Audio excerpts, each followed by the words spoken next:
명절이 이제 시작돼서 조금 오늘은 고향 가신 분들이 있는 것 같아요. 지금 지난 주간부터 교회 1층에 리모델링을 시작해서 철거 작업을 하고 있습니다. 약 한 달 반 동안 좀 불편하시더라도 이렇게 같이 기도해 주시고 해서 교회당이 잘 리모델링 돼서 많은 사람들이 편하게 또 교제 장소로 활용될 수 있었으면 하는 바람입니다. 아마 나중에 식당도 한 150석 정도는 더 늘어나지 않을까 하는 생각을 해봅니다. 아무튼 기도 많이 해주시고 또 잘 될 수 있도록 도와주셨으면 합니다. 같이 잠깐 기도드리겠습니다. 사랑과 은혜가 많으신 우리 아버지 하나님, 저희들을 구원해 주시고 또 몸된 교회 안에서 주님 섬기고 복음 전할 수 있도록 은혜 베풀어 주신 주님 너무나 감사를 드립니다. 우리를 늘 한결같이 사랑해 주시고 또 우리가 잘못 갔을 때는 주님의 말씀으로 권고해 주시고 우리를 바른 길로 인도해 주시는 주님 너무나 감사드립니다. 지난 주간부터 교회당 1층 리모델링 공사를 하고 있습니다. 주님께서 시종 도와주셔서 리모델링을 잘 하고 또 많은 영혼들이 편안한 가운데서 복음을 듣고 구원받을 수 있도록 하나님 도와주시옵기를 원합니다. 이를 위해서 우리 형제자매님들도 마음을 하나로 묶어서 같이 기도하고 합력해서 소원을 이룰 수 있도록 하나님 도와주시옵기를 바랍니다. 이제 명절을 맞이해서 고향에 가 계신 분들 또 이 시간 끝나고 또 가족들 만나고 친척들 만나는 그 자리에 우리의 입을 벌려서 아무쪼록 복음을 전할 수 있는 기회가 될 수 있도록 하나님 도와주시옵기를 바랍니다. 그리고 마땅히 우리가 이 땅에 사는 목적을 깨닫고 그 영혼들이 지옥 가지 않도록 저희들 마음을 함께해서 복음 전할 수 있도록 하나님 도와주시옵소서. 명절을 맞이해서 우리 형제자매님들 병원에 계신 분들도 계십니다. 그분들 위로해 주시고 또 말씀으로 힘을 주셔서 저희와 같이 능력을 가지고 살아갈 수 있도록 하나님 도와주시옵기를 바랍니다. 해외에 있는 선교사님들과 그 가정들도 주님이 지켜주시고 도와주셔서 안전하고 편안하게 복음 전할 수 있도록 도와주셨고 그곳에 있는 형제자매님들도 힘있게 살 수 있도록 건강을 유지하고 주님을 섬길 수 있도록 도와주시옵기를 바랍니다. 오늘 이 시간 저희들에게 나타내시고자 원하시는 말씀으로 저희들 채워주시옵고 마음속에 주님의 말씀을 새기고 주님 뜻 가운데 실행하는 자가 될 수 있도록 하나님 도와주시옵기를 원하오며 우리를 사랑하시는 우리 구주 예수 그리스도 이름으로 기도드렸습니다. 아멘. 성경 고린도전서 8장 성경을 찾으시겠습니다. 고린도전서 8장입니다.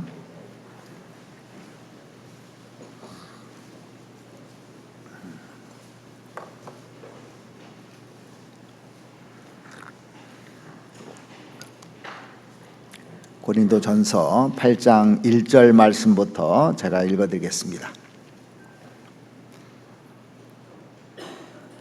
8장 1절 우상의 제물에 대하여는 우리가 다 지식이 있는 줄을 아나 지식은 교만하게 하며 사랑은 덕을 세우나니 만일 누구든지 무엇을 아는 줄로 생각하면 아직도 마땅히 알 것을 알지 못하는 것이요 또 누구든지 하나님을 사랑하면 이 사람은 하나님의 아신 바 되었느니라.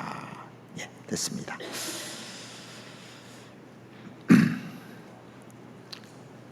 한 감옥에 한 죄수가 이제 있었는데 간수가 보니까요 글을 읽지 못하는 거예요.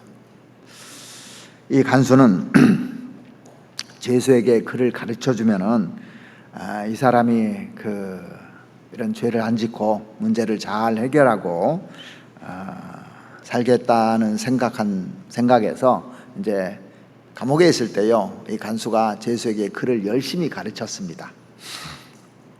이 죄수가 형을 다 마치고 이제 간수에게 감사하다는 말과 함께 인사를 하고 이제 다시는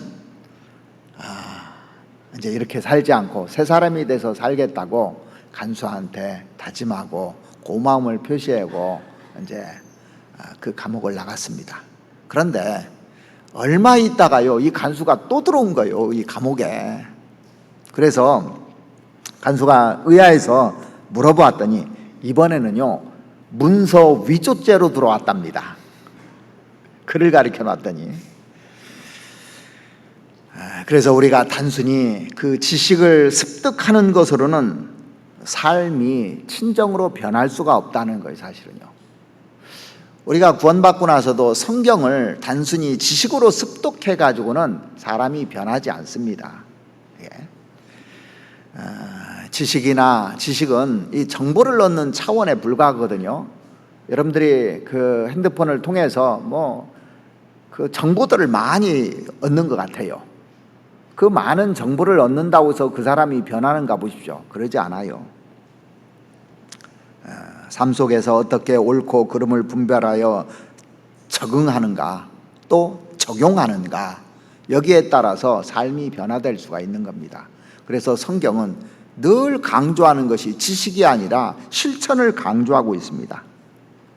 이 지식이라는 것은 하나님의 사랑이 들어갈 때만 이게 작동을 하게 돼 있어요. 하나님의 사랑이 들어가지 않는 상태에서 지식은 사람을 어떻게 된다고 하냐면 성경은 교만하게 만든다고 성경에 분명히 명시되어 있습니다. 그러니까 많은 사람들이, 특별히 많이 배운 사람들이 그 지식이 많으면 교만해지잖아요. 자기 주장을 하고 자기 생각을 강력하게 어필을 하고 하는 것을 볼 수가 있습니다. 성경이 맞구나. 오히려 배우지 못한 사람들이 더 순수하고 더 말을 잘 듣는 경우가 많잖아요. 그래서 진정한 지식이 무엇인지를 성경은 얘기하고 있습니다. 먼저 우리가 알아야 될 것은 사랑에 바탕한 지식이 아니면 이건 죽은 지식이라는 겁니다. 이건 교만하게 만든다고 성경은 얘기하고 있습니다. 오늘 본문 그 고린도전서 8장 1절 한번 보시겠습니다.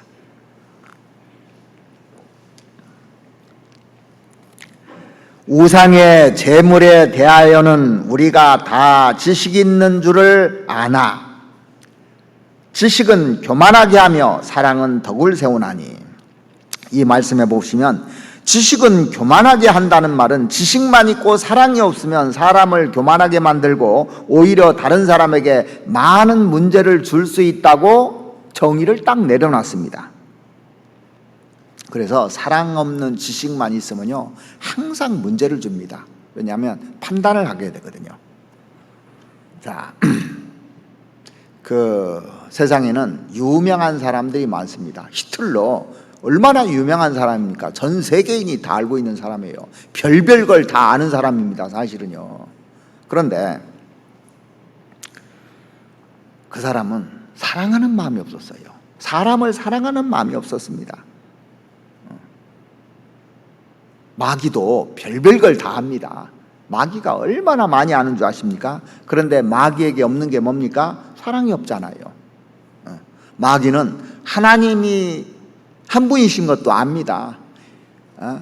이분이 그리스도라는 것도 압니다. 예수님을 딱 보고 그리스도라는 것도 압니다. 자, 그런데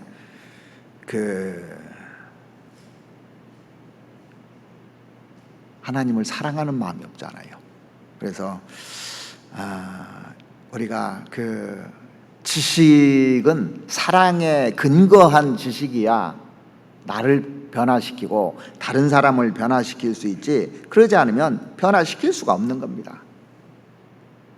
그래서 여러분들이 성경 배우면서요 가장 중요한 게 뭔지 아십니까?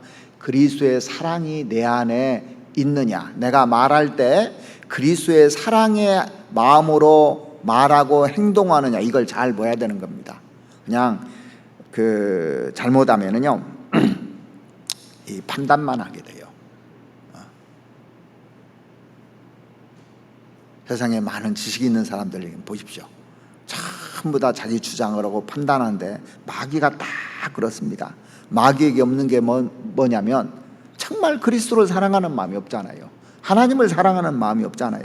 그래서 그리스도인인지 아닌지 결정하는 것이 뭔지 아십니까? 그리스도의 사랑이 들어와 있느냐 이거예요. 이론이 아니고 하나님의 사랑이 내 마음에 부어졌느냐 이거예요. 그래서 로마서 5장 5절 말씀해 보시면 성령으로 말미암아 하나님의 사랑이 우리 마음에 부은 바 됨이니 그 말씀이잖아요.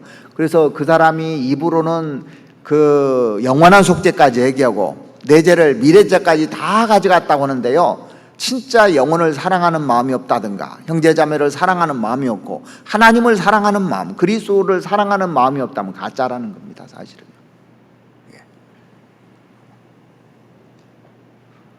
예수님이 죽으시고 부활하셨다는 거 일반 그 구원 받지 않은 사람들도요, 교회 다닌 사람들이 부활절도 지키고 많은 행사를 합니다. 그런데 자기하고 1대1 관계가 아닌 겁니다. 이론적으로 그냥 아는 것이죠. 그래서 성경은 정의를 딱 내려놨는데 여기 잡아놓으시고 고린도전서 16장을 한번 보시죠. 16장 22절 말씀 보시겠습니다.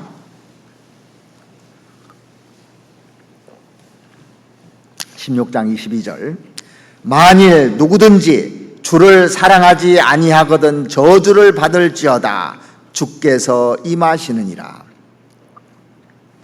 여기 보시면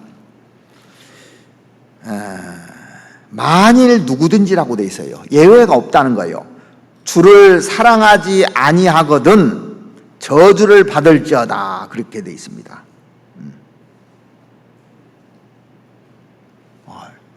무서운 말이죠.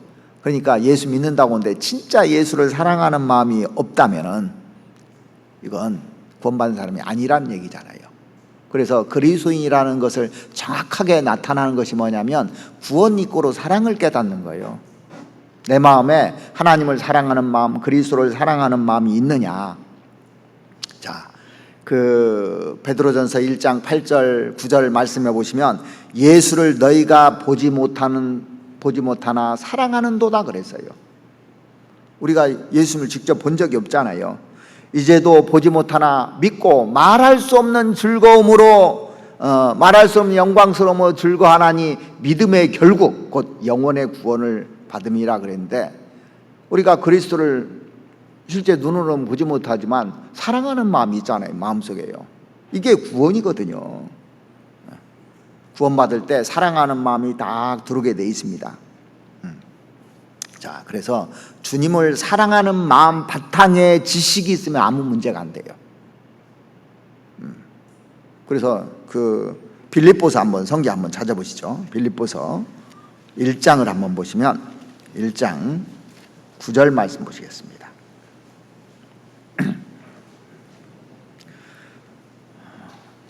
내가 기도하노라 너희의 사랑을 지식과 모든 총명으로 점점 더 풍성하게 하사 너로 지극히 선한 것을 분별하며, 이 사랑의 바탕에서 하나님을 향한 지식이 점점 더 풍성해 가는 겁니다. 점점 풍성해 가는 거예요. 이게 사랑을 바탕으로 해서 지식이 이제 풍성해져 이렇게 가면 분별력도 생기고 한다는 겁니다. 그래서 가장 중요한 것이 성경을 많이 알고 지식이 많은 것이 아니라 사랑에 바탕한 지식, 이게 마음속에 심어져야 돼요. 고린도전서 5장도 보시겠습니다. 고린도전서 5장, 우리가 잘 아시는 말씀입니다. 한번 확인해 보죠. 고린도전서 5장, 고린도후서 5장이죠. 고린도후서 5장, 후서 5장 14절입니다.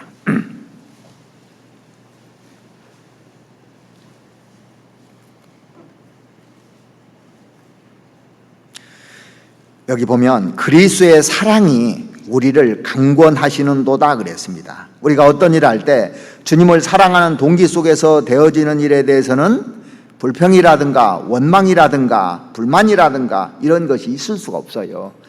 동기가 사랑하게 되면요. 그래서 성경에 보면 사랑의 수고라고 돼 있어요. 사랑하는 사람은 수고하면서도 즐거워해요. 그러니까 어떤 봉사를 한다든가 어떤 일을 할 때요, 이게 사랑하는 마음이 있으면 절대 불평불만이 안 나옵니다. 근데 그게 없으면 자꾸 내 마음에서 불평이 나오고 원망이 나오고 불만이 나오잖아요. 아, 나 사랑 없구나. 이렇게 딱 자기가 기준을 세워서 보면 됩니다. 그래서 내 입에서 불평이 나오잖아요. 일을 하는데 불평이 나오면 아, 이거 사랑이 없구나. 감사가 없구나. 이게 내가 잘못됐구나. 이걸 정확하게 짚고 넘어가야 됩니다. 자기 신앙이 어떤지 금방 드러나는 겁니다. 자, 사랑하면요, 수고하는 것을 당연하다고 생각하고 기쁘게 합니다. 자, 자식을 사랑하면요, 어머니가 아침에 일찍 일어나서 밥도 해주고 뭐 뒷바라지고 다 해줍니다. 사랑하지 않으면 하기 싫은 거예요. 귀찮은 겁니다. 사랑하면 그렇게 힘써도 피곤한지도 몰라요. 피곤한데 다음에 또 하고 합니다. 진짜 교회를 사랑하잖아요. 교회에 항상 감사가 돼요. 그 마음이 없으면 내 마음에서 툭툭 불평, 불만이 생기는 겁니다. 맞죠? 가만히 우리가 신앙생활하면서 한번 쭉 생각을 한번 해보세요. 사도 바울이 구원받고 나서 내가 죄인 중에 괴수라고 그랬습니다. 자기는 마땅히 지옥 갈 사람인데 구원받고 나니까 너무너무 감사한 거예요. 그동안에는 내가 잘난 사람이라고 생각했어요.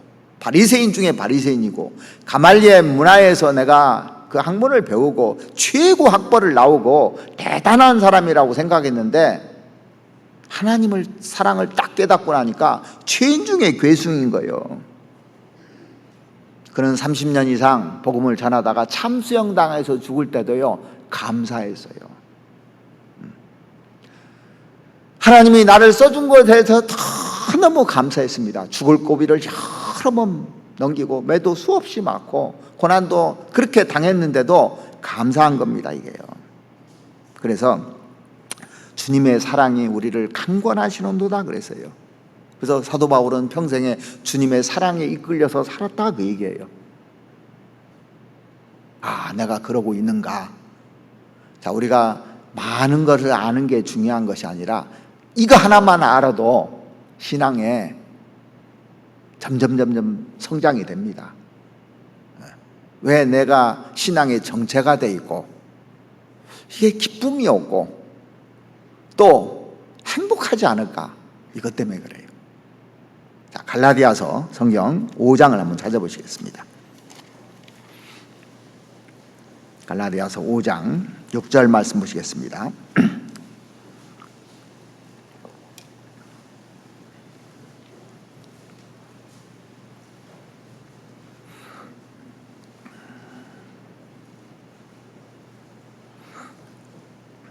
자, 그리스도 예수 안에서는 할례나 무할례가 효력이 없되 사랑으로서 역사하는 믿음뿐이니라.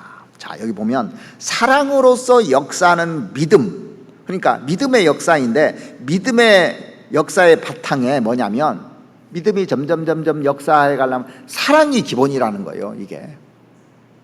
이게 딱 되면 믿음이 점점 성장되는 겁니다. 아브라함을 하나님 불렀을 때요, 하나님을 사랑하니까 갈대아 우르에서 나온 겁니다.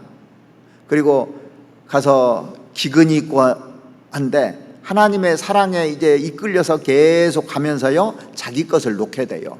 욕심도 많고 이랬었는데 점점 내가 좌하면 나는 우하고 이렇게 하잖아요.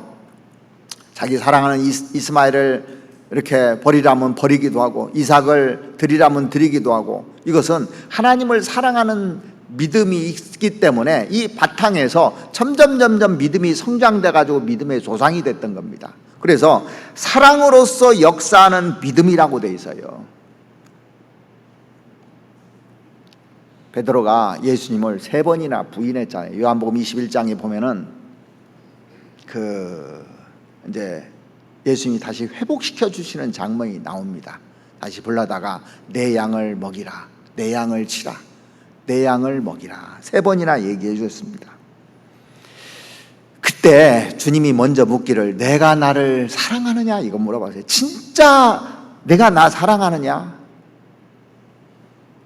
그때 베드로가 주께서 아시잖아요, 제 마음을. 내가 주님을 사랑하는 걸 아시잖아요. 그 마음을 주님이 아시죠. 그래서 누구한테 보이려는 것보다도 정말 주님이 그 마음을 아셔야 되는 겁니다. 그 사랑하는 마음이 있을 때 그 영혼을 사랑하는 마음도 생기고 뜨거운 마음도 생기고 형제자매들을 사랑하는 마음, 교회를 사랑하는 마음, 이런 마음들이 쭉 올라오게 되는 겁니다. 그 바탕에 지식을 가져야 되는 겁니다. 그러니까 이 청년 때는요 열심히 지식 쌓으려고 그래요. 그런데 나중에 보면 교만해지거든요. 그게 아니라 근본적으로 사랑이 있어야 돼요. 하나님을 사랑하는 마음, 예수 그리스도를 사랑하는 마음, 교회를 사랑하는 마음, 형제를 자매를 나보다 더 사랑하는 마음, 이런 마음의 바탕 위에서 수고해야 되는 겁니다. 수고하고 희생하고. 그러니까 입으로 하는 신앙은 이건 껍데기입니다, 사실은요. 실제 어려운 일이 있을 때 달려들어야 돼요. 제가 어제 우리 청년들 보고 행복했어요. 식당에 식탁, 의자, 이 돌이 얼마나 무거운 줄 아십니까? 엄청 무겁습니다. 형제들이, 그 힘센 형제들이 둘이 들어도 막 힘들어가지고 하는데 자매들이 그 돌을 날르더라니까요. 자매들이. 저는 상상도 안 했어요. 아, 자매들은 무거우니까 안 할 줄 알았어요. 근데 힘이 붙이니까 4명이 합해서 들더라니까요. 계속 그 많은 것을 이렇게 쭉 하는 걸 보면서 아, 사랑하는구나, 교회를. 진짜 사랑하는구나. 그러니까 얼마나 행복하겠습니까? 주님이 이렇게 딱 보면서 그걸 정말 행복했을 거예요. 근데 주님을 향한 사랑이 식고 영혼을 불쌍히 여기는 그 사랑이 식은 상태에서 지식이 딱 있잖아요. 그 지식은 사람을 죽일 수도 있는 겁니다. 왜? 판단하니까요. 그런 지식은 사람에게 문제를 줍니다. 이게요. 그래서 뭐 많은 지식을 아는 것보다도 이거 하나만 가지고 있으면 성공하는 거예요, 신앙에는요. 그래서 주님의 사랑이 식은 상태에서 전도를 한다든가 봉사를 한다든가 모든 일이 되어질 때 거기에는 반드시 문제가 발생하게끔 돼 있어요. 그 옛날 그 에베소 성도들은요 잘한 것이 참 많아요. 하나님을 향한 처음에는 뜨거운 사랑들이 있었습니다. 그런데 그 사랑이 쭉 식어지는 겁니다. 아는 것도 많고 열심히 봉사도 하고 희생도 하고 다 하는데 나중에 뭐가 빠졌냐면 처음 사랑을 잃어버렸다고 돼 있어요. 이게 빠졌다는 거예요. 이걸 책망을 했습니다. 이 교회에게요. 자, 성경 한번 찾아보시죠. 요한계시록 2장을 보시겠습니다.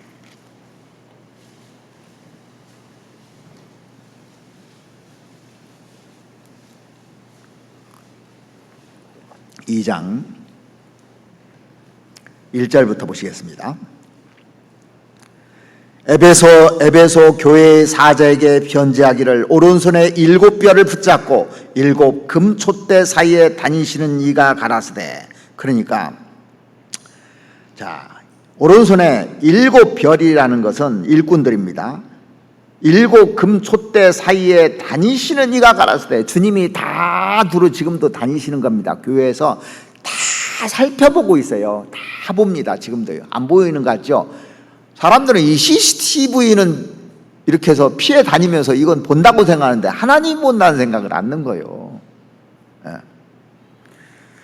내가 내 행위와 수고와 내 인내를 알고 또 악한 자들을 용납지 아니한 것과 자칭 성도라 하되 아닌 자들을 시험하여 그 거짓된 것을 내가 드러낸 것과 또 내가 참고 내 이름을 위하여 견디고 게으르지 아니한 것을 아노라. 그러니까 이 에베소 성도들이요 진짜 중요한 일들을 많이 했잖아요. 왜냐하면 그동안 했던 행위들을 다 안다는 겁니다. 착하게 한 행위들, 수고한 것도 안다는 겁니다. 이 에베소 교회 보면은 우리로 말하면 자리 벌 때부터 쭉 된 사람도 있을 거고, 수고한 것도 다 알고, 내 인내를 알고, 그동안에 어려운 것을 다 견뎌서 지금까지 온 것도 안다는 겁니다. 또 악한 자들을 용납하지 아니한 것과, 자, 교회 안에도 악한 자들인데 이것을 다 용납하지 않고 잘 처리했던 것도 알고, 자칭 사도라 하되 아닌 자들을 시험하여 거짓된 것을 내가 드러낸 것과, 잘못된 교리라든가 이런 것 드러내고 잘못된 것들을 다 교회가 부패하지 않도록 드러낸 것도, 그 수고도 다 안다는 겁니다. 또 내가 참고 내 이름을 위하여 견디고 게으르지 아니한 것을 아노라. 칭찬했죠. 그러나 너를 책망할 것이 있나니 너희 처음 사랑을 버렸느니라. 그러므로 어디서 떨어진 것을 생각하고 회개하여 처음 행위를 가지라. 만일 그리하지 아니하고 회개치 아니하면 내가 내게 임하여 내 촛대를 그 자리에서 옮기리라. 자, 여기 핵심이 뭐냐면요, 사랑하는 것이 딱 식어져 버렸어요. 옛날에는 처음에는 사랑 다 했다는 거예요. 교회를 사랑하고 수고하고 이 사랑의 바탕에서 다 했는데 지금은 안 그렇다는 얘기예요. 그러니까 우리도 구원받고 오래됐는데 그때는 열심히 했는데 지금은 사랑이 식어져 가지고 이럴 수 있다는 겁니다. 내 개인적으로도. 그런데 어디서 떨어진 것도 생각하지 않고 전혀 회개하지 않는다는 겁니다. 여기 회개하지 아니하면 내가 내게 임하여 내 촛대를 그 자리에서 옮기리라. 촛대를 옮긴다는 것은 뭐냐면 사용 않겠다는 얘기예요. 이제는 얼마나 무서운 얘기입니까 이게요. 그러니까 성경을 이렇게 쭉 보면은, 야, 이 사랑이라는 것이 이게 제일 중요한 거구나. 다른 거 다 잘했는데 이거 딱 식으니까요, 이게 다 무시돼 버리는 겁니다. 사랑이 빠진 지식이나 봉사 이런 것은 의미가 없다는 얘기예요.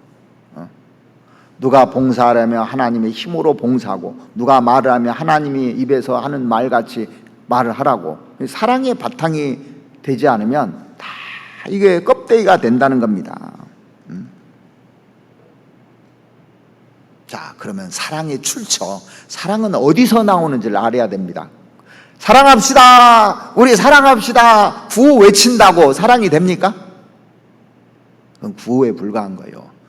우리 전도 몇 명 합시다, 전도 목표 몇 명 해서 합시다, 이런다고 전도가 되느냐고요. 그거 아닙니다. 그래서 이 사랑이 나오는 근거가 있어요. 셈이 있어요. 셈이 어디서 나오는지. 그러니까 바꿔 말하면 요게 상실되면 사랑이 안 나오게 돼 있어요. 자, 물이 흘러나오는데 그걸 딱 막으면요, 물이 안 나오게 돼 있어요. 이게 막히면은요. 성경에 경계의 목적을 뭐라고 했냐면, 이렇게 자꾸 경계하는 목적은 사랑이거늘, 사랑이 식어져 가지고 경계를 한다고 성경에 분명히 제시를 하고 있습니다. 성경 디모데전서 1장을 한번 찾아보시겠습니다. 디모데전서 1장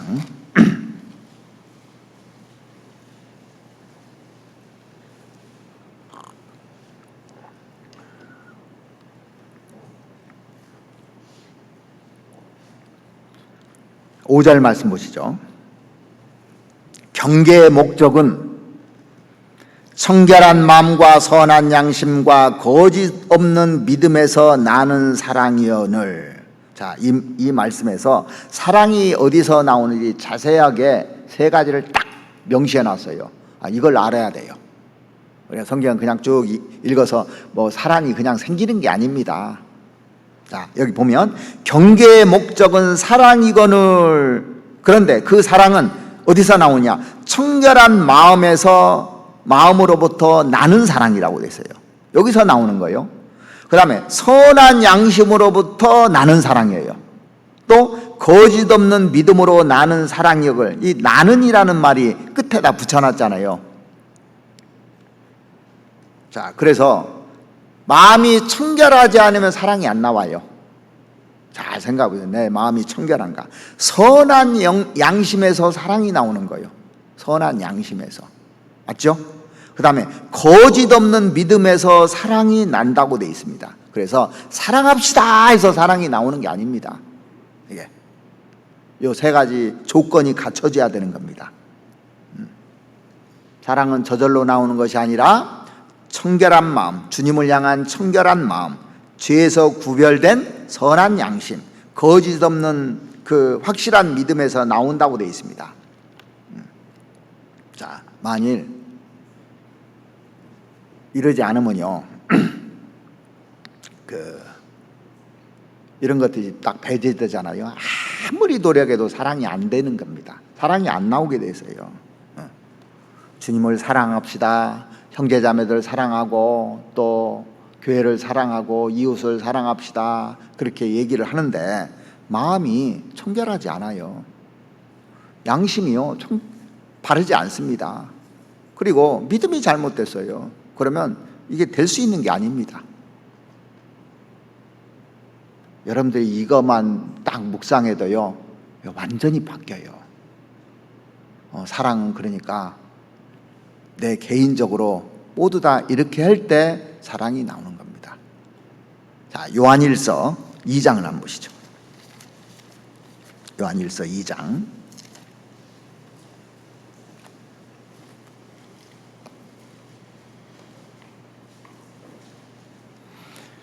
15절입니다. 이 세상이나 세상에 있는 것들을 사랑치 말라. 누구든지 세상을 사랑하면 아버지의 사랑이 그 속에 있지 아니하니. 자, 그러니까 아버지의 사랑이 있어야만 하나님을 사랑하는 마음도 생기고 형제자매를 사랑하는 마음도 생기고 구원받지 않은 사람들을 사랑하는 마음도 생기는 겁니다. 하나님의 사랑이 내 마음에 부어지야만 이게 가능한 겁니다. 근데 세상 것으로 꽉 차 있어 봐요. 이게 하나님을 사랑하는 것보다 세상 것이 딱 사랑하면요, 마음이 청결한 마음이 아니라 마음이 욕심으로 꽉 가득 차게 됩니다. 욕심으로. 그러니까 사랑이 나올 수가 없는 겁니다. 거기서는요. 그래서 세상이나 이 세상 것들을 사랑치 말라 그렇게 돼 있습니다. 세상 것이 꽉 잡으세요. 교회당에 나오기 싫어져요. 이게 핑계를 댑니다. 코로나 핑계대고 지금 다 나오라고 했는데 안 나오는 분들도 있을 거예요. 네, 세상 것이 찾아가지고 그래요. 딱 들어와 있는 겁니다.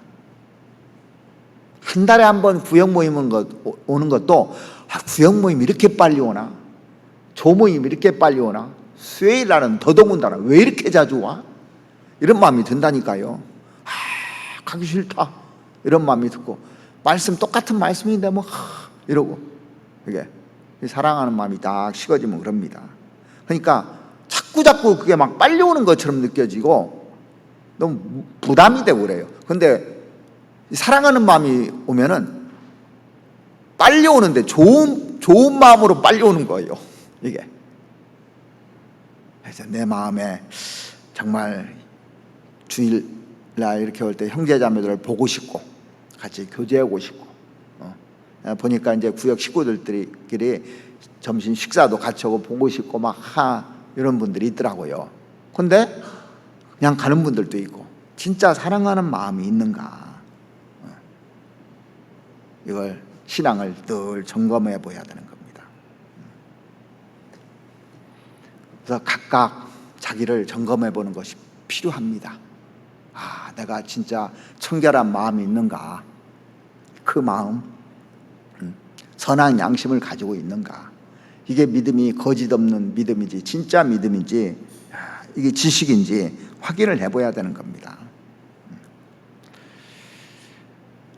오늘 본문에 보면요, 아마 이런 지식들이 있었는데 사랑이 없이 이제 그 고린도 교회 당시에요. 고린도 교회는 많은 문제들이 있었는데 무슨 문제가 생긴? 우상 제물에 대한 문제가 생겼던 것 같아요. 이게. 그래서 우리가 명절 때만 되면, 이제 명절을 앞두고 제사 문제 때문에 고민하신 분들이 있을 겁니다. 이제 구원받고 오래된 분들은 그 문제들이 이제 해결돼서 지금은 편안한 가운데서 제사 와도 아무 문제가 없는데, 구원받은 지 얼마 되지 않은 분들, 그동안 제사를 계속 지내왔는데 이제 그 식구들 새로 만나야 되잖아요. 그러면 여기에 이제 내가 교회를 다니는데, 교회 다닌 사람은 제사 안 지는다는 거 다 알아요. 근데 거기 가면 어떻게 해야 되는가 문제가 되고 지금 고민하시는 분들도 있을 것 같아서, 우리가 뭐 이런 말씀을 자주는 안 드리지만 그래도 새로운 분들도 있고 그동안 말씀을 정리가 안 된 분들도 있어서 이 문제를 오늘 좀 짚고 넘어갔으면 좋겠어서 이 제사 문제에 대해서 좀 말씀을 드리고자 합니다. 자, 우리 시대를 가리켜서 보통 뭐라고 하냐면 영적 전쟁 시대라 그럽니다. 하나님의 나라와 마귀 나라 두 나라가 싸우는 영적 전쟁 시대예요. 그리고 가치관의 혼란 속에 사는 시대라고 할 수 있습니다. 뭐냐면 뭐가 진리인지 뭐가 거짓인지를 모르고 분별을 못하는 거예요. 사랑에 바탕하지 않으면 지식을 가지면요 분별력이 없어져요. 구원받은 사람도요. 그래서 정확하게 분별하는 것이 중요한 겁니다. 그래서 구원받은 사람으로서 이제 우상에 대해서 정확하게 우리가 기준을 가지고 살면 내가 어떻게 행동할지 알 수 있고 하나님이 능력도 주시고 그것을 이길 수 있기 때문에 그걸 좀 말씀을 드리려고 합니다. 자, 오늘 본문 한번 찾아보시죠. 고린도전서 8장 1절입니다.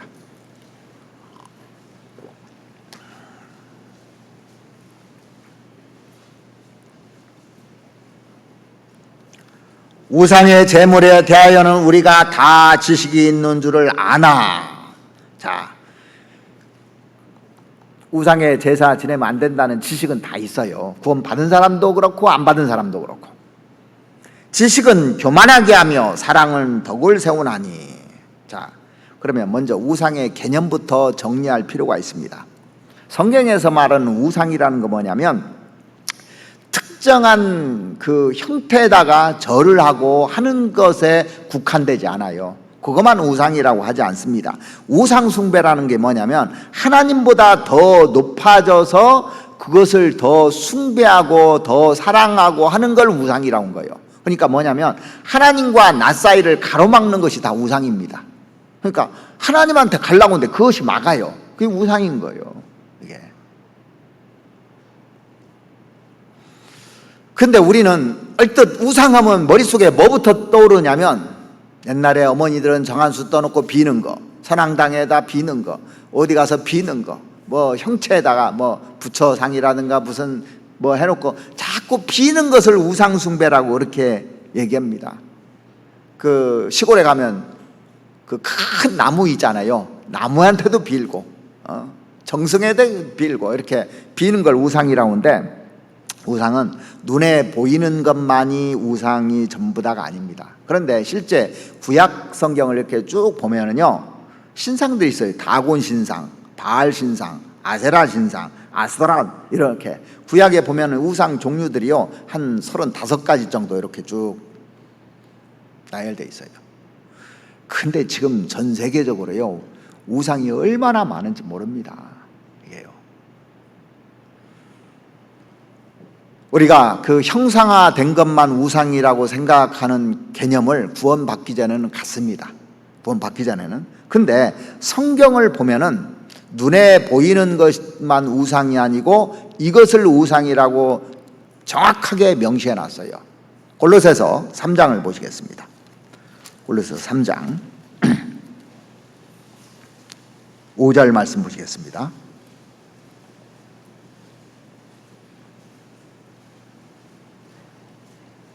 그러므로 땅에 있는 지체를 죽이라. 곧 음란과 부정과 사욕과 악한 정욕과 탐심이니 탐심은 우상숭배니라. 그렇게 정의하고 있습니다. 탐심이 눈에 보입니까 안 보입니까? 마음에 있잖아요. 이걸 형상화시킬 수 없잖아요. 그런데 성경은 탐심은 우상숭배라고 얘기했습니다. 탐심을 어거스틴은 뭐라고 정의했냐면 충족한 것보다 더 원하는 게 탐심이라는 거예요. 자기가 이걸로 만족해야 되는데 그걸 넘어서는 게 탐심이라는 거예요. 그래서 그 혹자는 뭐라고 하냐면 탐심은 영어의 알파벳 A부터 Z까지다고. 알파에서 오메가, 그래서 시작부터 끝까지 모든 죄의 근원은 탐심에서 비롯된다 그랬습니다. 그래서 성경에 보면 계명 중에 1계명이요, 나 외 다른 신을 내게 있게 말지나, 이게 1번이에요. 두 번째, 우상 숭배하지 말라 또 나와요. 우상에게 절하지 말라고, 형상에다 절하지 말라고. 그래서 형상화된 것만 아니라 마음속에 있는 하나님보다 더 사랑하는 것이 딱 있으면 그것이 우상이라고 성경은 딱 정의를 내리고 있습니다. 인간은 하나님을 최고의 가치로 모시고 살도록 지어진 존재입니다. 이걸 알아야 됩니다. 성경 이사야서 43장을 한번 찾아보시겠습니다. 이사야서 43장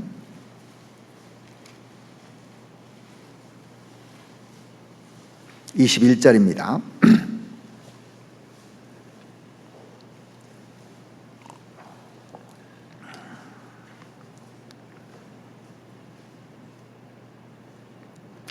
이 백성은 내가 나를 위하여 지었나니 나의 찬송을 부르게 하려 함이니라.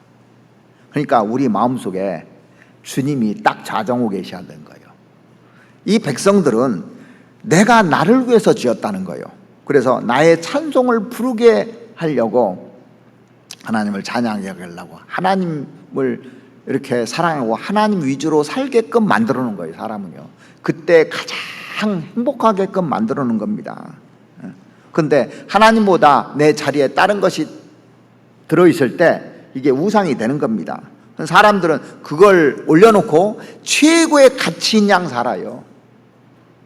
음악을 하는 사람은 그것이 최고의 가치로 생각하고, 미술을 하는 사람도 그 최고의 가치로 생각하고, 어떤 분야의 박사들이라든가 하면 그것을 자기의 최고의 가치로 생각하고 사는데, 이게 우상이라는 겁니다.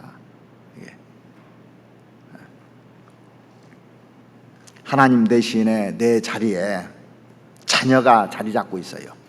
배우자가 자리 잡고 있다든가, 돈이 자리를 잡고 있다든가, 권력이 자리를 잡고 있다든가, 어떤 사상이나 자연물이나 어떤 것이라도 우리 마음속에 하나님보다 위에 있으면 전부 다 우상이라고 생각하는 겁니다. 하나님이 제일 싫어하는 거예요, 사실은요. 그런데 이걸 인식하지 못하고 우리들이 살아갑니다. 그냥 이제 가치관의 혼동시대에 살아가니까 같이 가는 거예요. 하나님도 있고 내가 좋아하는 것도 갖고 같이 굴러가는 겁니다, 이게요. 근데 그거를 인식을 못하고 살아가는 겁니다. 그럼 어떻게 하면 이걸 피할 수 있느냐? 구원받은 사람은 정말 주님 뜻대로 살고 싶잖아요. 어떻게 피할 수 있느냐? 자, 알파에서 오메가까지, A부터 Z까지 모든 것이 탐심이라고 했으니까 탐심을 제거해야 되는 겁니다. 탐심이 사라지지 않는 한 항상 나는 넘어질 수 있는 사람이에요. 지금 현재에 만족하지 못하잖아요. 그럼 항상 원하거든요. 만족하지 못하면 우상에 빠질 확률이 진짜 많습니다. 왜 다윗이 우상에 안 빠졌는가를 알게 됐어요. 다윗이 전리품을 그렇게 가져잖아요. 그걸 다 하나님께 드려버렸어요. 다. 그리고 남는 거 백성들한테 나눠주고 그것을 다 하나님께 드리니까 우상이 될 수 있는 걸 다 재버린 겁니다. 욕심을 없애버린 거예요, 이게. 그래서 왕이 되면은 우리도 왕입니다. 구원받은 순간 왕이 되면은 말을 많이 두지 말고, 첫 번째가 그거예요.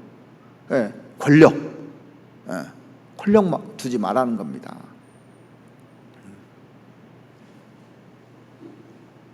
그리고 여자를 많이 두지 말고, 그 유혹, 욕심이거든요.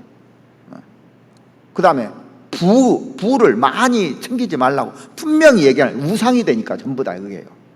근데 다윗은 그 세 가지를 다 지켰기 때문에 위대하게 된 거예요. 하나님이 다윗을 얼마나 사랑합니까? 그것 때문에 그래요. 그런데 솔로몬은 그 많은 걸 줬는데요, 다 소유가 있으면 자기 소유예요, 전부 다. 그러니까 솔로몬보다 더 부하고 한 사람 없어요. 처와 첩들을 1000명이나 뒀고, 애굽에서 말들을 많이 뛰어와서 군사력을 강하게 하고, 그러니까 하나님을 의지하는 것보다 이게 전부 다 우상이 돼버린 겁니다. 그러니까 말년이 안 좋잖아요. 그래서 우상 숭배의 뿌리가 뭐냐? 욕심입니다. 욕심이 딱 들으면 그 다음부터 이게 우상이 되게 돼 있어요. 자, 보세요. 하나님보다 자신을 더 사랑하는 마음이 있으면 이게 우상 숭배하는 겁니다. 사실은 하나님보다 사람에게 더 인정을 받으려고 하는 마음이 있죠. 어떻게든지 사람에게 잘 보이려고, 그 눈앞에서 잘 보이려고 우상이에요. 그거예요. 진정 하나님 앞에 잘 보여야 되거든요. 현실에 감사하지 못하고 다른 것을 추구하는 마음, 이것을 제해야 되는 겁니다. 이게 딱 통제가 돼야 돼요. 그러면 부족한 것이 없어져요. 어느 순간 부족한 것이 없어져요. 자유로웁니다. 자유함이 주어져요. 그러면 나한테 막 욕심이 있고 막 이런데 그게 없어지고 자유함이 주어지면 하나님을 사랑하는구나는 알 수가 있습니다. 자, 그래서 다윗은 시편 119편에 이렇게 기도하고 있습니다. 한번 찾아보시죠. 시편 119편, 우리의 기도가 이렇게 동일하게 됐으면 하는 바람입니다.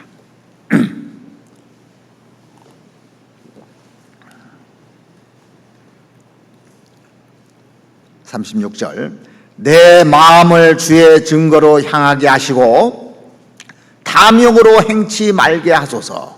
내 눈을 돌이켜 허탄한 것을 보지 말게 하시고 주의 도에 나를 소성케 하소서. 주를 경외케 하는 주의 말씀을 주의 종에게 세우소서. 다윗이 이런 기도를 하고 사는 거예요. 내 마음을 주의 증거로 향하게 하시고 탐욕으로 향치 말게 하소서. 왜? 그런 마음이 올라올 수 있으니까 탐욕으로 향치 말게 하소서.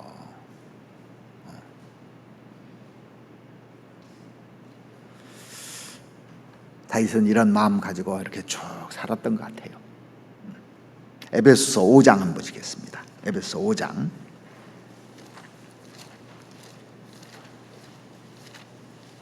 5장 3절 말씀도 보시겠습니다.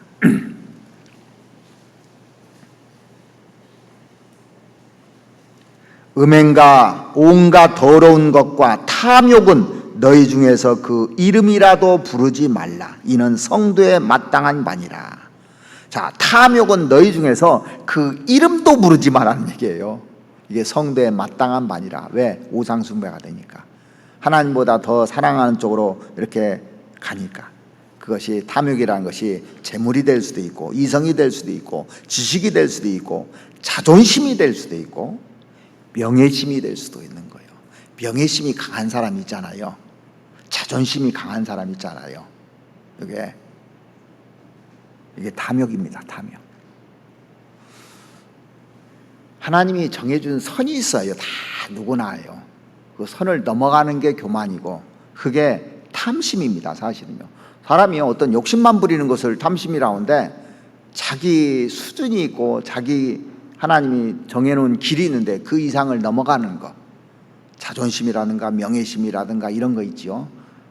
이러면 우상이 돼버리는 겁니다. 그것이요. 그래서 망하는 거예요. 사실은요. 그래서 오늘 본문 다시 한번 보시겠습니다. 고린도전서 8장을 한번 봐보시죠. 8장 4절입니다. 그러므로 우상의 제물을 먹는 일에 대하여는 우리가 우상은 세상에 아무것도 아니며 또한 하나님은 한 분밖에 없는 줄을 아노라. 우리가 다 알죠. 하나님은 한 분밖에 없고 우상은 정말 아무것도 아니라는 것을 지식적으로 배워서 전부 다 압니다. 이 자리에 계신 분들. 자, 5절. 비록 하늘에나 땅에나 신이라 칭하는 자가 있어 많은 신과 많은 주가 있으나 그러나 우리에게는 한 하나님 곧 아버지가 계시니 만물이 그에게서 났고 우리도 그를 위하며 또한 한 주 예수 그리스도께서 계시니 만물이 그로 말미암고 우리도 그로 말미암았느니라. 여기 보시면 비록 하늘에나 땅에나 신이라 칭하는 자가 있어 많은 신과 많은 주가 있으나, 참 신기한 것이요, 사람이 벌레 하나도 못 만들어내잖아요. 그런데 신은 수없이 만들어놨어요. 그죠? 벌레 하나도 못 만드는 인간이 웬 그렇게 신을 많이 만들었는지 모릅니다. 세상에 많은 신이 있는데 주는 한 분이라고 성경은 분명히 얘기하고 있습니다. 자, 그리고 사람들이요, 우상 그까짓 거 아무것도 아니라고 생각은 해요. 생각을 하면서 거기다 절을 하는 건 뭐입니까? 절을 해요, 거기다요.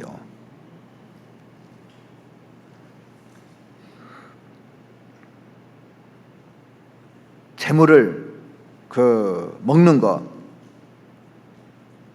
아이 그 재물 먹었다고 해서 뭐 내가 큰 문제 되냐, 이렇게 생각하는 사람도 있거든요.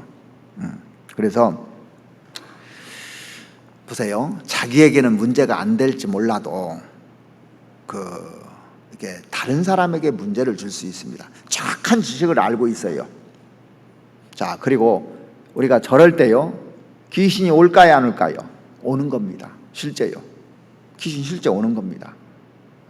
이 타락한 천사들이 귀신 돼가지고 올 때, 그러니까 이제 제사 지낼 때 보면은 그러잖아요. 야, 마당에 대문 열어놔라, 방문 열어놔라. 다 문 닫고 제사 안 지내요. 다 열어놓고 오죠. 오시라고.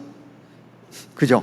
실제 오는 겁니다. 그리고요, 귀신이 받아먹는 거예요. 귀신이 와서 절을 받는 겁니다. 숭배 받는 겁니다. 그래서 먹는 신용도 하잖아요. 숟가락 갖다가 국에다 또 해서 밥도 이렇게 3번 찍어서 국에다 말아드리고 하고 또 절하고. 그러니까 제사 지낼 때 계속 하는 게 뭡니까? 술잔 따라놓고 절하고, 밥 드시라고 절하고, 또 술잔 따라놓고 절하고, 계속 절하는 겁니다. 그러니까 이게 절하면 안 된다는 걸 아는데, 구원받았다는 사람이요, 거기다가 이제 절을 하고 그 귀신의 음식을 먹는다고 합시다. 그러면 이렇게 배웠어요. 구원은 이제 값 받은 사람이 배워가지고, 오래된 사람도 저렇게 먹는구나. 그러면 담력을 얻게 돼요. 양심이 이제 무너져가지고 담력을 얻게 되고 죄를 짓게 됩니다. 죄책감이 생기는 거예요. 그러니까 양심이 약한 사람들이 이제 실족하게 되는 겁니다. 이론적으로는 아무것도 아니라고 생각하는데 하나님이 하지 말라고 그랬고, 분명히 귀신이 와서 앉아 있는 겁니다. 사실은요. 실제 맞는 겁니다. 자, 그래서 이게 실제인지 이제 확인해 보려고 그래요. 그래서 제사하는 것은 귀신과 교제하는 거라고 성경에 분명히 제시하고 있습니다. 하나님을 사랑한다면 안 해요, 그거요. 하나님을 사랑하지 않으면 하게 된다니까요. 성경 한번 찾아보시겠습니다. 고린도전서 10장 보시겠습니다. 10장 19절입니다.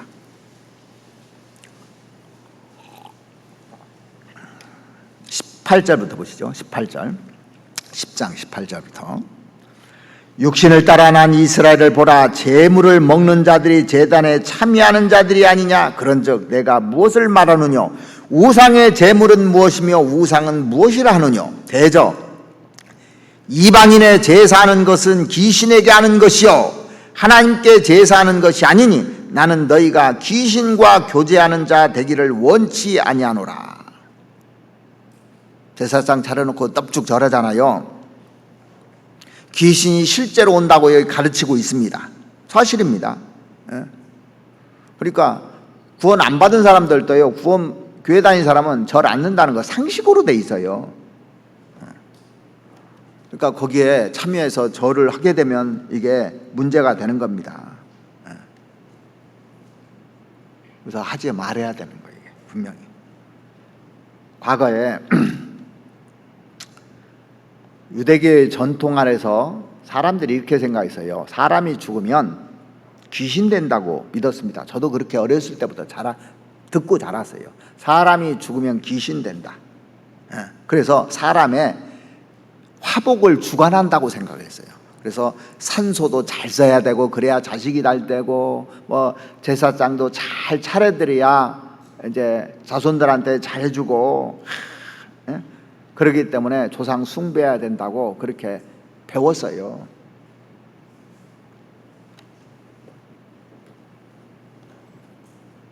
어렸을 때 제사는 무조건 지내는 걸로 알고 있죠, 그죠? 무조건 지내게 돼 있어요. 당연히 이제 명절 때 되면 제사 지내는 거 당연하다고 생각했습니다. 근데 이 제사가 처음부터 있었던 것도 아니고 이거 중국에서 들어온 거거든요. 우리가 옛날에 안 했습니다. 전통 문화도 아니에요, 사실은요. 조선시대 이전에는 보십시오, 제사가 없었어요. 이렇게 지금처럼 하는 그 제사가 없었습니다. 그 조선시대 이제 유교가 이제 들어오면서 양반들이 제사를 지내기 시작합니다. 그래서 이제 이게 고착화 된 겁니다. 이거 돼야 자손들이 잘 되고 묘자를 잘 써야 자손들이 잘 되고 다 이렇게 이제 내려오는 거예요. 그 이후부터. 그 전에는 그런 거 안 했습니다. 왜 사람들이 제사를 고집하는지 한번 잘 생각을 해보십시오. 우리나라 전통 습관이라고 생각을 해요, 다들. 전통적으로 처음부터 내려온 습관이라고. 그것도 아닙니다. 조선시대부터 이제 시작한 거, 이거를요. 그리고 효에 대한 보상심리, 살았을 때는 잘 못했는데 죽어서라도 잘하자고, 이 보상심리로 하는 겁니다. 이 종교심이 있기 때문에 또 그러고요, 두려움이 생긴 거예요. 아, 조상이 죽으면 귀신 된다는데 자기를 해할까봐 그런 것 때문에 이제 제사를 지내기도 합니다. 그리고 이제 기복신앙이에요, 기복. 다 복 준다고 하니까 그거 안 하면 복 못 받고.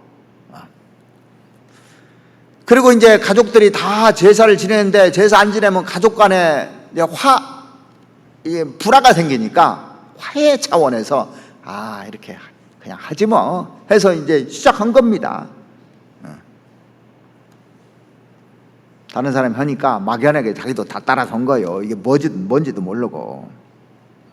자, 성경에 보면 사람이 죽으면 다시 영혼이 돌아온다고 돼 있어요, 안 돌아오는 겁니다.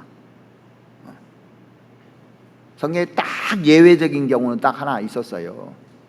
사울이 사무엘 불러내는 그 예외적인 경우 딱 하나 있어. 하나님이 허락한 거예요, 그 하나는요. 그렇지만 죽은 영혼이 오는 게 아닙니다. 그래서 죽은 영혼이 구천에 떠다니니까 잘 해서 편안하게 가게 해야 하지 않도록 우리가 잘 해야 된다고 이렇게 배운 거예요. 근데 이게 전부 다 가짜거든요.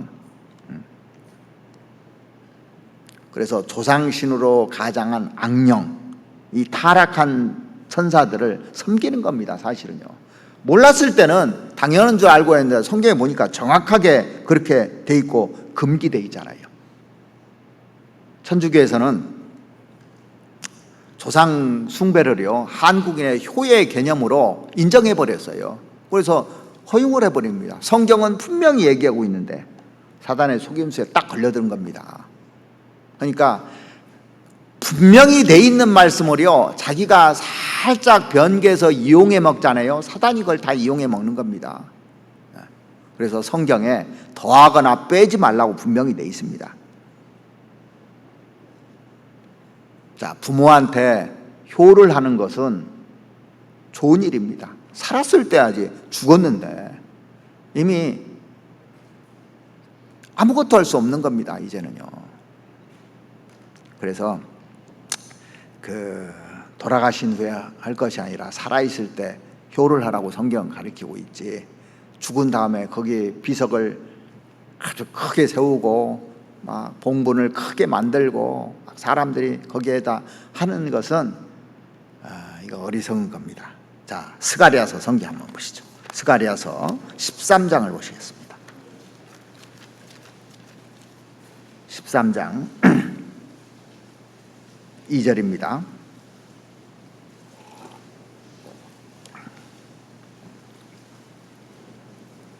스가랴서 13장 2절 성경 몇 군데를 한번 찾아보시겠습니다. 만군의 여호와가 말하노라. 그날에 내가 우상의 이름을 이 땅에서 끊어서 기억도 되지 못하게 할 것이며 거짓 선지자와 더러운 사기를 이 땅에서 떠나게 할 것이라. 그러니까 성경에도 분명히 이렇게 얘기했고, 신명기 성경을 한번 보시겠습니다. 신명기 32장도 한번 찾아보시죠. 신명기 32장 15절에 보시면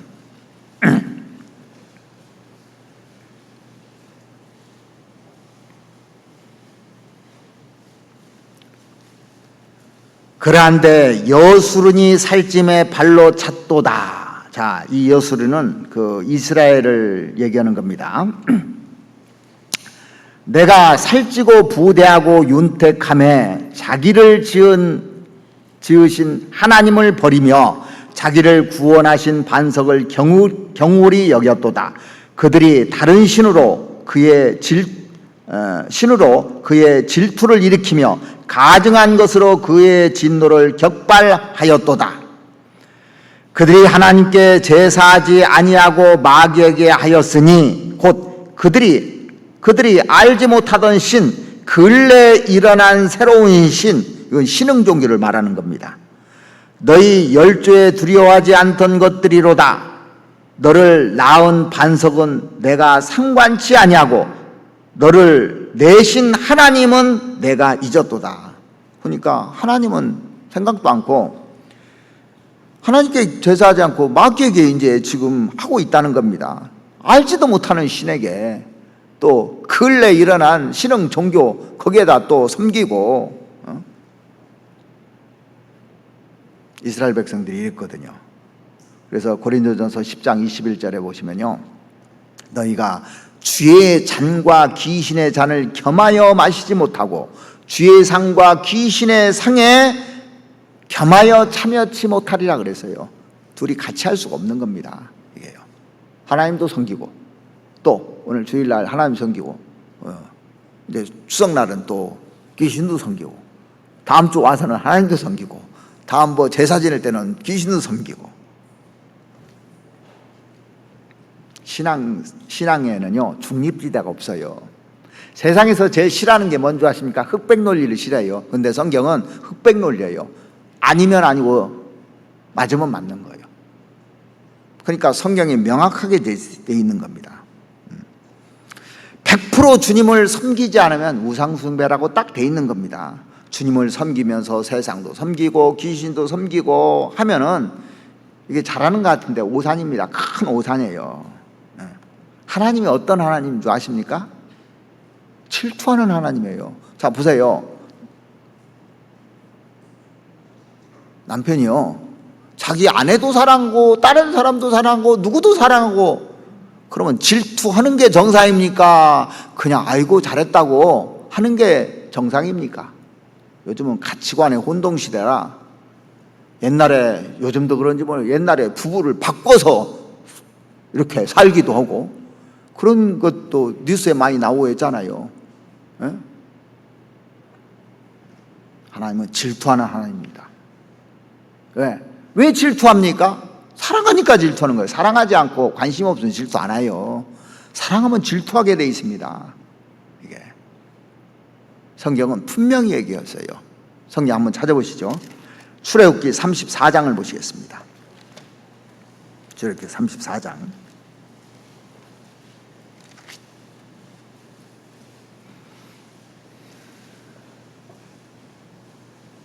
34장 14절입니다.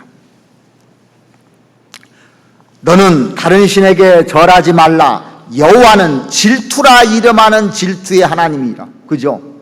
하나님이 이만큼 나를 질투할 정도로 사랑해요. 누가 내 사랑 뺏어가는 거 싫을 정도로 사랑하는 겁니다. 이게 사랑하는 거요. 질투하지 않으면 사랑하는 게 아닙니다. 질투해야 맞는 거요.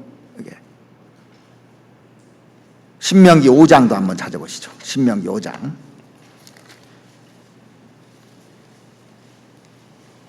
9절입니다.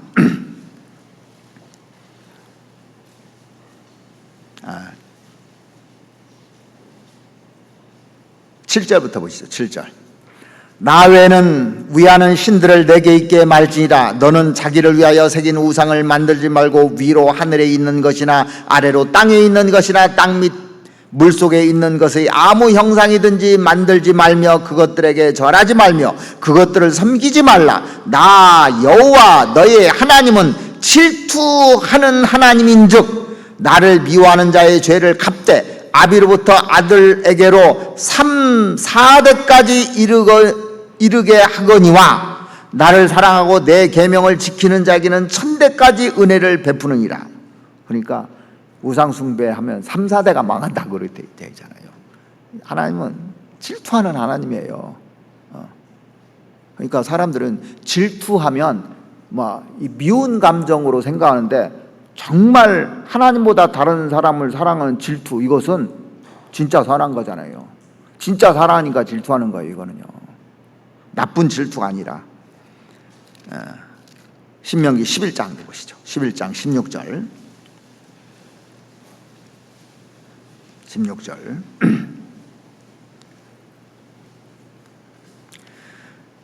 너희는 스스로 삼가라. 두렵건대 마음에 미혹하여 돌이켜 다른 신들을 섬기며 그것에 절함으로 여호와께서 너희에게 진노하사. 그러니까 다른 신들을 섬기며 그것에 절한다, 우상 숭배잖아요. 진노하사 하늘을 닫아 비를 내리지 아니하여 땅으로 소산을 내지 않게 하심으로 너희가 여호와의 주신 아름다운 땅에서 속히 멸망할까 하노라. 왜 이스라엘 백성들이 심판받은 줄 아십니까? 그들이 하나님을 섬기지 않았기 때문이 아닙니다. 그들이 한 번도 하나님의 섬기는 것을요, 제사 지내는 걸 패한 적이 없어요. 하나님께 이렇게 제사 지내는 걸 패한 적이 없습니다. 왜 그러면 그들이 이렇게 심판받느냐? 하나님과 우상을 겸해서 섬겼기 때문에 그래요. 겸해서. 우상도 섬기면 유익될까라고, 좀 좋을까라고, 자기의 유익될까라고 섬겼는데 그게 이제 화근이 된 겁니다. 이게요. 주의 잔을 마셔야 되는데 귀신의 잔도 같이 섞어서 먹는 거예요. 그러니까 우리가 신앙생활하는데 이게 섞는 것, 하나님이 제일 싫어하는 겁니다. 섞는 거를요. 사람이요, 순수한 사람이 좋아요? 아니면은 계속 말을 섞는 사람이 좋아요? 앞에서나 뒤에서나 똑같이 말하는 사람을 좋아요? 이 사람한테는 이렇게 얘기하고 저 사람은 저렇게 얘기하는 게 좋아요? 양쪽에서 뺨 맞아요, 거기는요. 그러니까 항상 정직해야 되고 올바래야 되고 말을 하나로 해야 되는 겁니다. 있을 때나 없을 때나. 하나님이 제일 싫어하는 것이 뭐냐면 두 마음을 품는 거라고 그래 있어요. 두 마음을 품는 거. 그런 사람은 사귀지도 말라고 그랬어요. 성경 호세아서 10장을 보시겠습니다. 호세아서 10장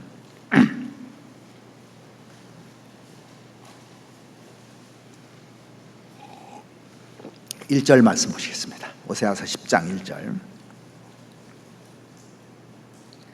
이스라엘은 열매 맺는 무성한 포도나무라. 그죠?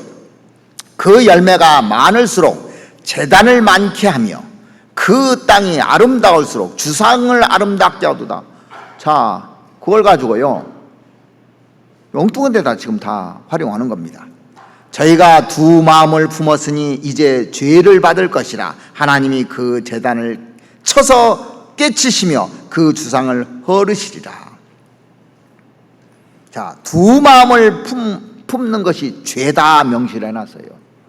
그래서 우리가 대화를 할 때도요, 똑같아야 돼요. 말이 이 사람한테 한 말이나 저 사람한테 한 말이나 똑같아야 돼요. 한결같아야 되는 겁니다. 그리스도인은요, 이 사람한테는 이렇게 얘기하고 저 사람한테는 다르게 얘기하고, 이건 죄라고 딱 돼 있어요. 야고보서 4장도 보시겠습니다. 야고보서 4장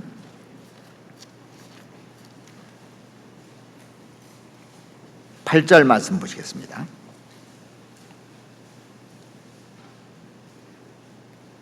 하나님을 가까이 하라. 그리하면 너희를 가까이 하시리라. 죄인들아, 손을 깨끗이 하라.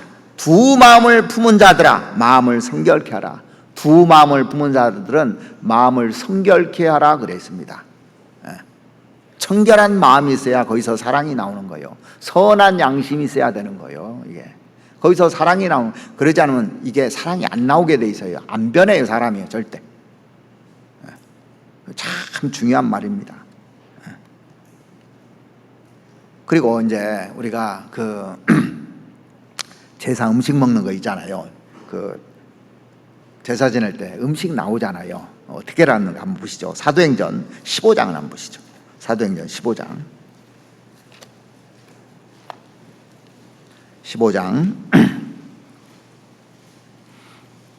29절 말씀 보시겠습니다.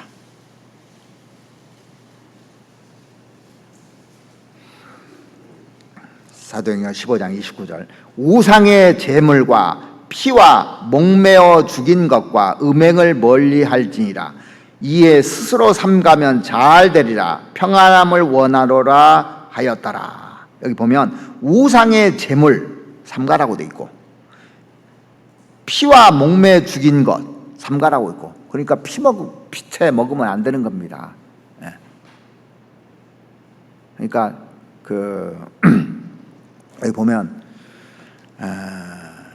우상의 제물 나오잖아요. 자, 제사 지내면 제물이 쭉 나옵니다. 근데 이것이 제물인지 아닌지 모를 때가 있어요. 그럼 어떻게 하라고 돼 있냐? 성경 한번 찾아보시겠습니다. 고린도전서 10장을 한번 보시겠습니다. 고린도전서 10장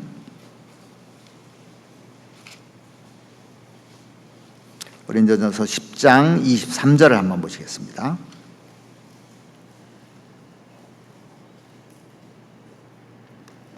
모든 것이 가하나 모든 것이 유익한 것이 아니요 모든 것이 가하나 모든 것이 덕을 세우는 것이 아니니 누구든지 자기의 유익을 구치 말고 남의 유익을 구하라. 무릇 시장에서 파는 것은 양심을 위하여 묻지 말고 먹으라. 자, 모든 것을 다 먹게끔 해놨잖아요, 하나님이요. 모든 것이 가해요. 근데 모든 것이 유익한 것이 아닌 것이 그 뒤에 나오는데 26절. 이는 땅과 거기에 충만한 것이 주의 것임이라. 불신자 중 누가 너희를 청하매 너희가 가고자 하거든 너희 앞에 무엇이든지 차려놓은 것은 양심을 위하여 묻지 말고 먹으라. 누가 너에게 이것이 재물이라 말하거든 알게 한 자와 및 양심을 위하여 먹지 말라.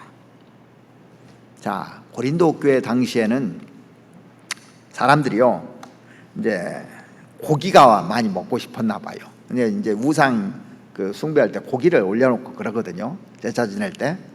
근데 하나는 고기를 어디서 파냐면요, 시장에서 팔아요. 하나는 신전에서도 팔아요. 이게 이제 신전에서 파는 고기는 시장에서 파는 고기보다 훨씬 쌉니다.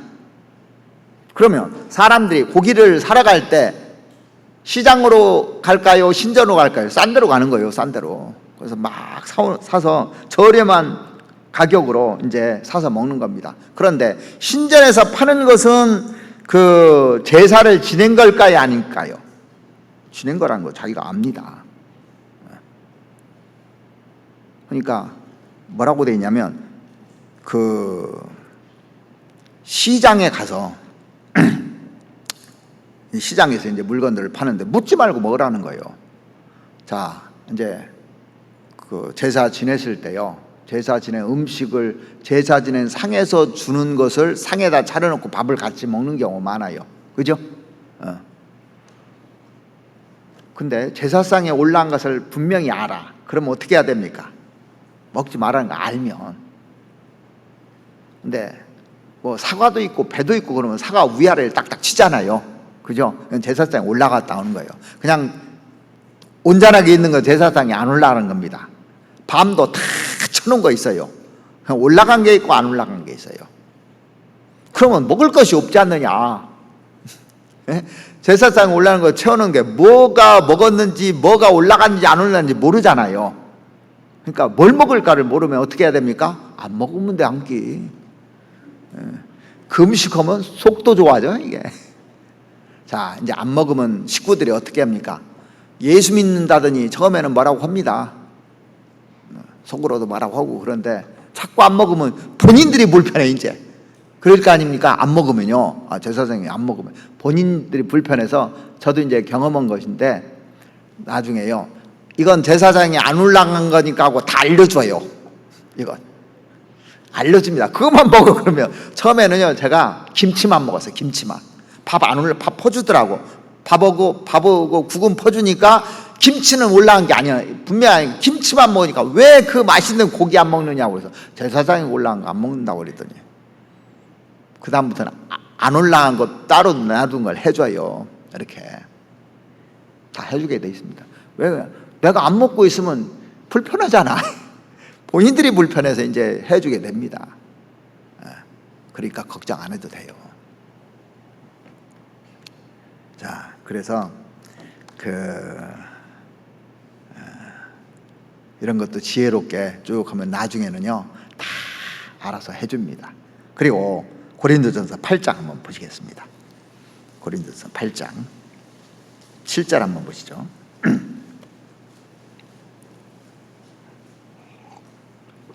그러나 이 지식은 사람마다 가지지 못하여 어떤 이들은 지금까지 우상에 대한 습관이 있어 우상의 제물을 알고 먹는 거로 그들의 양심이 약해지고 더러워지느니라. 아는데도 먹어요. 그러면 분명히 양심이 어떻게 됩니까? 뭐라고? 약해진다고 했어요. 양심이 약해지고 더러워진다고 돼 있어요. 성경이요. 그러니까 청결한 양심에서 사랑이 나오는데 사랑이 딱 식어져 버려. 이게요. 신기하게도요.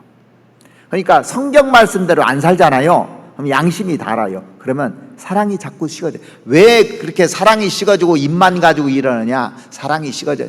양심이 이제 문제된 거예요. 사실은요. 양심 문제예요. 사실은 조사해보면 전부 다 양심 문제입니다. 양심이라는 것은 두 단어가 합성된 단어인데, 무엇과 함께라는 단어와 안다라는 단어가 합해진 단어가 양심이라는 단어예요. 그래서 하나님과 더불어 안다, 그게 양심이라는 뜻입니다. 그러니까 양심의 근원은 하나님이에요. 하나님이 양심을 만들어 놨어요. 자기도 알고 하나님도 다 압니다. 그러니까 양심을 속이면 신앙이 절대 자라가지 않아요. 양심을 속이잖아요. 그러면 사랑이 식어지게 돼 있어요. 동시에 같이 돼 있어요. 자, 하나님에 대해서 알고 진리를 고수하고 살면 살수록 양심이 강해집니다. 신기하게 강해져요. 양심대로 살려고 그래요. 그러면 조금만 먹으면요, 양심에 거리끼면 회개하게 돼 있어요. 이게 막 불편해서 못 살아요. 불편하게 돼 있습니다. 그런데 이게 딱 무너지기 시작하면 자꾸 이제 약해져요. 양심이.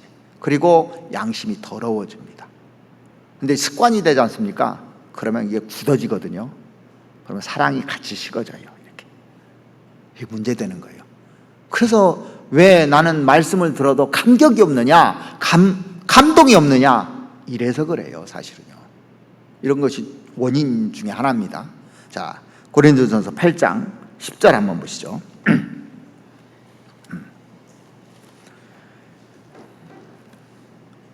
지식 있는 내가 우상의 집에 앉아 먹는 것을 누구든지 보면 그 약한 자들의 양심이 담력을 얻어 어찌 우상의 재물을 먹게 되지 않겠느냐. 그러면 내 지식으로 그 약한 자가 멸망하나니 그는 그리스도께서 위하여 죽으신 형제라.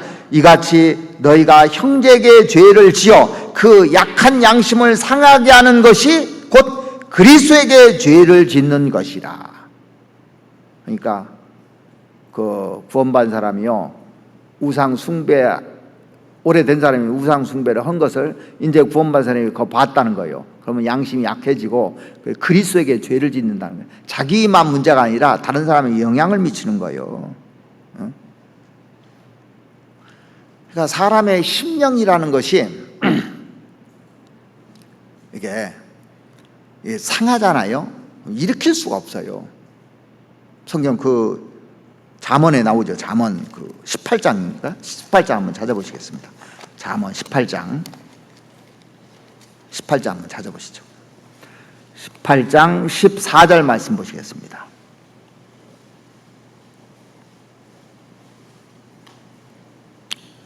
사람의 심령은 그 병을 능히 이기려니와 심령이 상하면 그것을 누가 일으키겠느냐. 사람의 심령에 이렇게 그 위로되는 말, 이런 말을 해주면요, 병이 나서 버려요. 힘이 납니다. 근데 심령이 상해버리면, 말로라든가 뭐 행동으로든가 심령이 상해버리면 그것을 누가 일으키겠느냐 그랬습니다. 그래서 형제를 넘어뜨리는 것은 연자 맷돌을 메고 바다에 빠뜨리는 것이 낫다는 표현도 있지 않습니까? 그래서 이런 걸로 넘어지지 않게 해야 돼요. 그러니까 구원받은 사람이, 먼저 구원받은 사람이 바르게 살아야 되는 거예요. 이게 그러지 않으면 전부 다 이게 죄 짓는 거라고 돼 있더라니까요. 그러니까 참 구원받으면 책임감이 진짜 커요. 앞에서 봉사하는 사람은 더더군다 그렇습니다. 더더군다나. 제가 제일 힘든 게 목사 된 거예요. 좋기도 하지만 힘들어요. 왜? 다 그게 잘못하면 넘어뜨리게 되는 거니까. 말 한마디나 행동 한마디에 넘어뜨리게 되니까. 그러니까 구역장이라든가 교회 임원들이라든가 말 한마디라든가 행동 하나가 다른 사람들이 죄를 지켜야 되는 거예요. 잘못하면요. 꼭 재물 먹는 거 이것뿐만 아니라.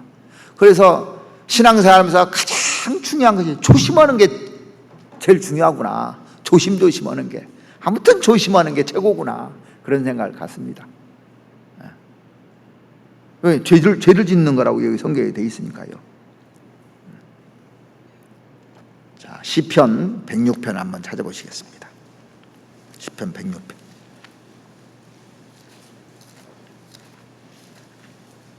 (106편) 28절입니다. 저희가 또 바알볼과 연합하여 죽은 자에게 제사한 음식을 먹어서 그 행위로 주를 경록케 함을 인하여 그 재앙이 그 중에 유행하였도다. 이걸 딱 제사한 음식을 먹으면 이것이 이제 주님을 경록케 해서 재앙이 유행한다고 해서 재앙이 쫙 온다는 겁니다. 그러니까 옆집에서 사과를 줬는데, 아이고 이거 제사 지내고 한 건데 하면서 자기는 좋다고 줬는데 그걸 받으면 어떻게 해요? 제사 음식이라. 아니 우리는 하나님 믿어서 이거 안 먹습니다 하고 돌려보내야 되는 거예요. 혹시 모르고 이제 받았는데 봤더니 제사 음식인 거예요. 보니까 왜 잘라져 있어요. 그러면 다른 사람을 주든지 아니면 안 먹으면 돼요. 이거 아까울 필요가 없습니다. 하나님을 경록히 하고 죄가 유행한다고 돼 있어요. 그래서 우상의 제물을 멀리하라고 돼 있거든요. 자, 근데 그걸 먹으면 어떻게 됩니까? 구원 안 받은 사람이나 누가 보면 저 가짜구나 하고 다 알아요. 그리고 이제 이 명절 때는 벌초하는 문제 있잖아요. 벌초하는 것은 문제될 게 하나도 없어요. 벌초하러 가서 거기다 또 산에 가서 저러는 게 문제지, 그러죠? 거기 가서 묵념 오면 됩니다. 그래서 지금 구원받지 않은 사람들 구원해달라고 거기서 기도하면 되는 겁니다. 이게 누가복음 16장 보면 부자가 죽음 건너가서 제사 드리기를 원했습니까? 나는 속아서 음부에 떨어졌는데 제발 여기에 오지 말라고 회개하고 있습니까? 회개하고 있잖아요. 제사 드리라고 얘기 하나도 안 해요. 부자가요. 그거 아닙니다. 이거. 나는 비록 지옥에 왔지만 너희들은 제발 구원받으라고. 나사를 보내서 내 형제 다섯에게 가서 전도해달라고 그렇게 사정하잖아요. 제사 지내달라고 얘기 하나도 없습니다. 이게. 자, 오늘 고린도전서 8장 한번 다시 보시겠습니다. 고린도전서 8장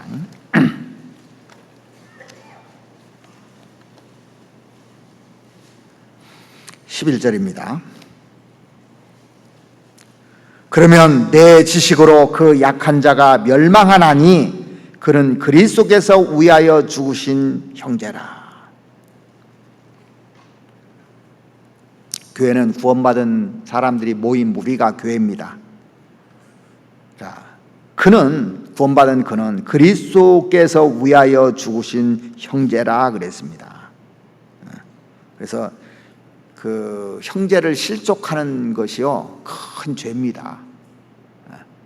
그래서 우리가 행동 하나 하는 것이 얼마나 그 중요한지 모릅니다. 12절 보시면 이같이 너희가 형제에게 죄를 지어 그 약한 양심을 상하게 하는 것이 곧 그리스도에게 죄를 짓는 것이라. 분명히 이렇게 얘기했잖아요.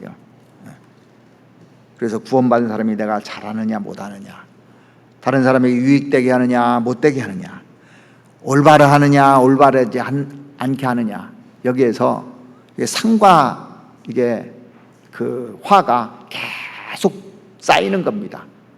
상 쪽으로 쌓여야죠 이게. 마태복음 25장에 보면은 예수님이 재림하실 때 오른편과 왼편에, 오른편은 양, 왼편은 그 염소로 이렇게 분리했잖아요. 의인은 오른편에, 또 그 하나님을 알지 못하는 사람들은 왼편에 이렇게 분류해놨는데, 거기 보면 지극히 작은 자 하나에게 한 것이 곧 내게 대하여 내게 한 것이라고 그랬어요. 지극히 작은 자, 성도들에게. 예수님이 뭐라고 하셨냐면, 내가 병들었을 때 너희들이 나를 찾아봤다.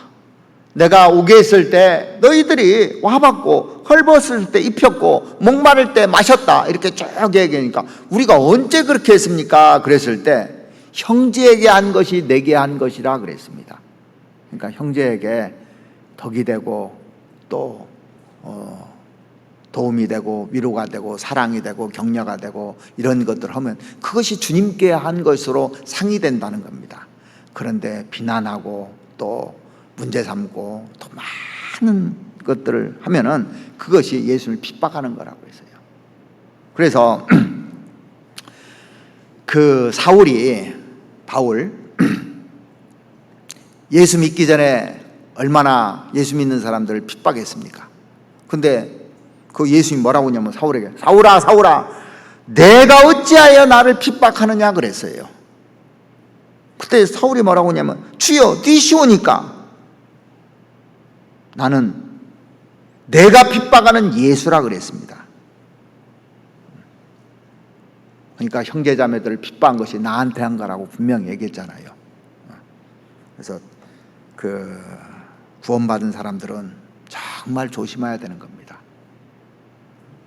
우리가 오늘 명절에 대해서 잠깐 동안 얘기했는데, 그것뿐만 아니라 모든 것에서요 가장 중요한 것이 지식이 아닙니다. 사랑이에요. 사랑에 바탕한 지식이 있어야만 신앙이 성장되는 겁니다. 그런데 그 사랑이 나오는 셈은 어디냐면 청결한 마음이에요. 청결한 마음, 선한 양심이에요. 거짓 없는 믿음, 요게 샘물처럼 사랑이 나오는 그 관입니다.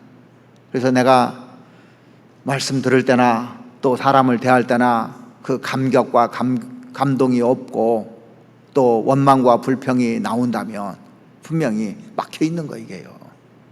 에베소 교회에다가 처음 사랑을 버렸느니라, 이게 얼마나 큰 거냐면 촛대로 옮기겠다는 겁니다. 나 안 쓰겠다는 얘기예요. 내가 잘한다고만 생각하지 말고 나를 한번 돌아봐야 되는 겁니다. 그래서 회개하면 되는 거예요. 회개하면. 근데 회개 없는 지식 아무리 쌓아도 교만하게만 돼요. 근데 나는 나를 잘 알지를 못합니다. 사람을요. 자기가 자기를 잘 몰라요. 그래서 가까운 사람이 알려줘야 돼요. 가장 가까운 사람이 누굽니까? 남편과 아내예요. 자식들입니다. 집안 식구들이에요. 그리고 가장 가까운 형제자매들이에요. 자기하고 교제하는. 누가 자기하고 관계없는 사람 얘기해 주겠습니까? 속으로는 알아도 얘기 못 해주는 거예요, 사실이요. 그래서 이 지식이 중요한 것이 아니라 사랑이 중요한 거예요. 사랑하는 마음이 있어야 뭐가 되기 시작하거든요. 그래서 우리가 신앙생활하면서 가장 중요한 것이 그거고, 거기에서 이제 샘물같이 솟아나와야 신앙이 성장되고 하나님이 그 사람을 잡아서 쓰시는 겁니다. 그래서 이번 명절에도 사랑을 나누는 그런 시간이 되기를 바랍니다. 같이 기도드리겠습니다. 우리를 사랑하시는 우리 아버지 하나님, 지식이 중요한 것이 아니라 사랑이 얼마나 중요한지를 오늘 고린도 교회 성도들을 통해서 저희들이 교훈받습니다. 우리가 고린도 교회 성도들이 되지 말라는 법은 없기 때문에 오늘도 우리에게 권고해 주시는 주님, 그 주님의 말씀을 우리 마음속에 깊이 새기고 이 사랑의 출처가 어디서 나온지를 생각하고 사랑을 외치는 것으로 사랑을 한다고 생각하지 말고 정말 청결한 마음, 선한 양심, 거짓 없는 믿음이 이 사랑을 품어내는 샘물인 것을 알고 우리가 생을 살면서 그것을 점검하며 살아갈 수 있도록 주님 도와주시옵기를 바랍니다. 그리고 다른 형제자매들 넘어지지 않도록 늘 조심하고 또 조심해서 정말 낮아진 자세, 온유한 마음으로 신앙생활을 해서 다른 사람에게 본이 되고 상을 얻는 그러한 신앙이 될 수 있도록 하나님 도와주시옵소서. 이번 명절에 또 가족들, 친척들 전도의 기회로 삼아 주시고 또 입을 벌려서 마음의 문을 열고 구원받을 수 있는 계기가 되고 또 구원을 이룰 수 있는 그런 시간이 될 수 있도록 하나님 도와주시옵소서. 우리 마음에 담대한 마음, 용기 있는 마음을 주실 수 있도록 하나님 저희들 부탁드립니다. 아무튼 이 명절 동안에 정말 뜻깊은 명절이 될 수 있도록 하나님 도와주시옵기를 바라오며 또 건강한 몸으로 다시 또 만나서 교제할 수 있도록 도와주시옵기를 바랍니다. 우리를 사랑하시는 우리 구주 예수 그리스도의 이름으로 감사하며 기도드렸습니다. 아멘.